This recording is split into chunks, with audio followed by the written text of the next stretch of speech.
Hello everyone, कैसे हैं आप सब। आप सभी का एक बार फिर से मेरे चैनल हलचल इन बॉलीवुड पर स्वागत है। लॉकडाउन की वजह से कई सेक्टर्स को ज़बरदस्त नुकसान हुआ है और उसमें से एक है एंटरटेनमेंट इंडस्ट्री।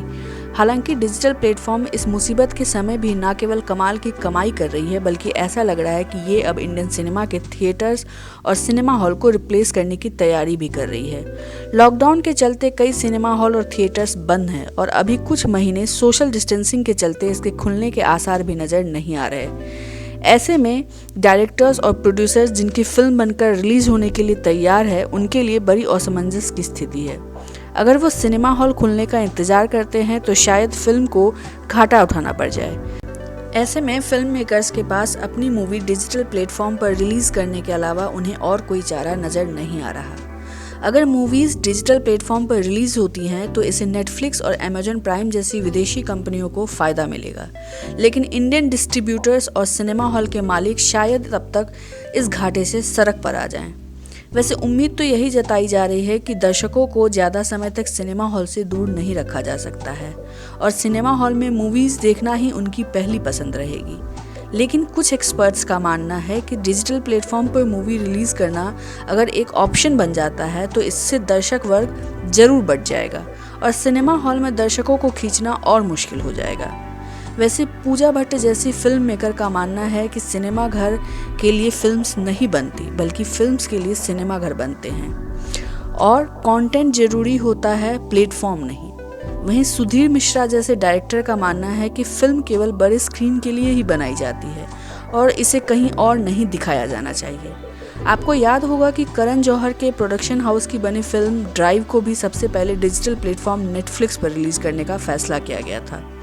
फिर अंग्रेजी मीडियम को लॉकडाउन के चलते हॉटस्टार डिज्नी पर रिलीज किया गया था।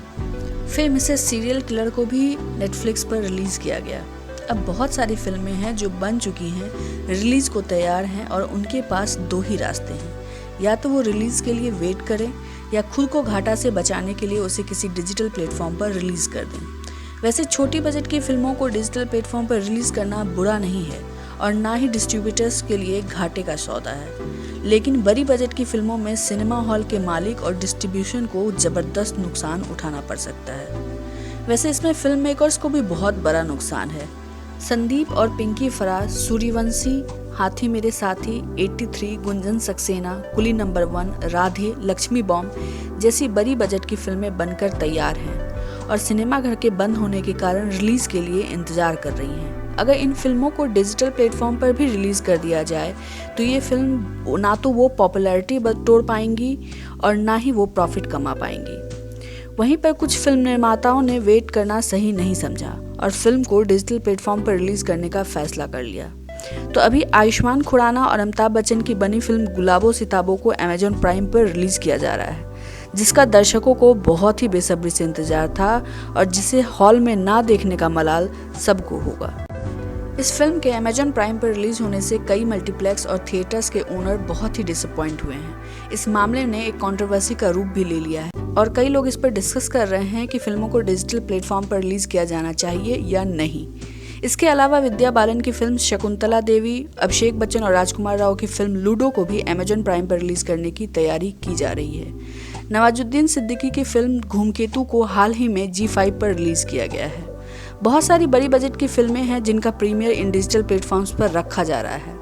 क्या पता आने वाले दिनों में नेटफ्लिक्स और अमेजन प्राइम जैसी डिजिटल प्लेटफॉर्म ही आपका सिनेमा घर बन जाए और कई बड़ी बजट की फिल्में जिसको आप थिएटर्स में देखने के लिए बेसब्री से इंतजार कर रहे थे, वो आपको घर पर ही बैठकर एक सीमित स्क्रीन पर देखना पड़े।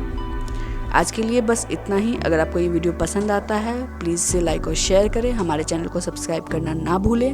अपना ध्यान रखें, घर पर रहें, सेफ रहें। आज के लिए बस इतना ही। Thank you so much.